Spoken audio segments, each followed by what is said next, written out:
We have ourselves a Cybertruck here. Yes, definitely Cybertruck on a budget. You know, initially they were talking about they're going to be around 40,000, 50,000. Yeah, but they turned into 100 and something thousand when it was time. Yes, my people, good day. How you feeling today? Thank you for tuning back into the channel. I really do appreciate love it. Don't forget to like. Don't forget to subscribe. Don't forget to share. It really helps and it really works. So we're going to talk about some videos today. Some things I see that some people may have questions in and wondering what is really happening here, what is going on. And I'm going to attempt to shed my light on how I see it. Now, remember, this is my humble opinion, not necessarily the gospel. But from what I see, this is what I think is going on. Right here, right off the top. Boom! You see that right there, so.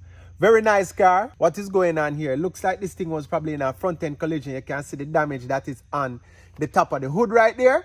And it seems like it may have run under something, run into something. So what happened is now, it seems like it's not closing all the way. So what you see him striking with the mallet is actually the hook or the latch that interacts with the hood latch.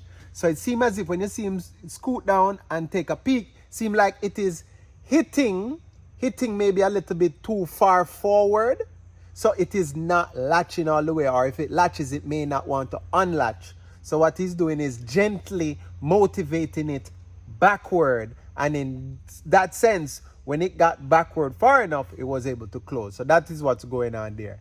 Yeah, and here we see a nice little off-road vehicle. Seems kind of homemade, looks pretty cool, nice little machine. And if you have the land, I have the space, it would be good to have a little buggy like this cruising around. You know what I mean? Nice way to pass the day. And to me, I would definitely try that. It looks fun. It looks exciting. It looks pretty easy to make. Looks are deceiving. You understand? Because when you start now, put on the suspension and the engine and the seating and the railing and the steering and everything, it turns into work.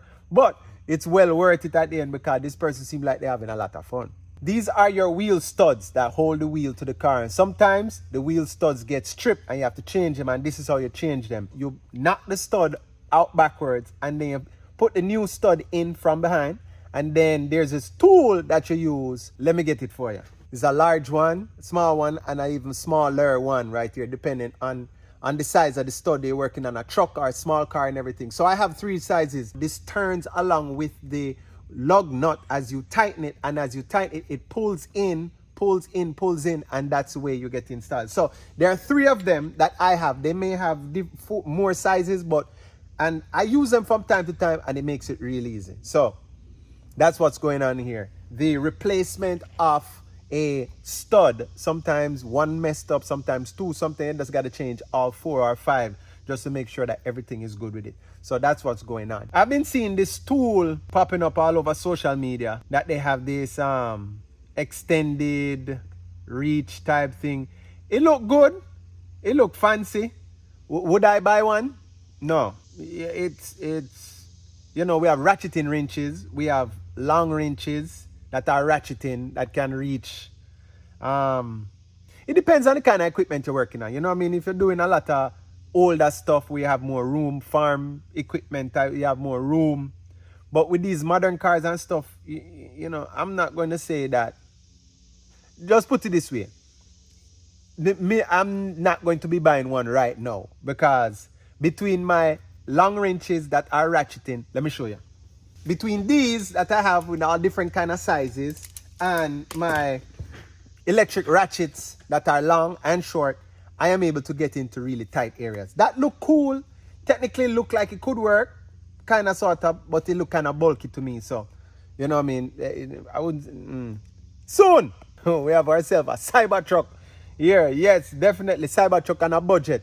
You know, initially they were talking about they're going to be around 40,000, 50,000. Yeah, but they turned into 100 and something thousand when it was time to hit the road. You know what I mean? Go figure that. This is a Cybertruck on a budget. Do I like it? Yes, I love it. It look nice. It look even more affordable than what is out right now, and it look like it's doing pretty well. So definitely I may have to build myself one too as well, because I endorse this one.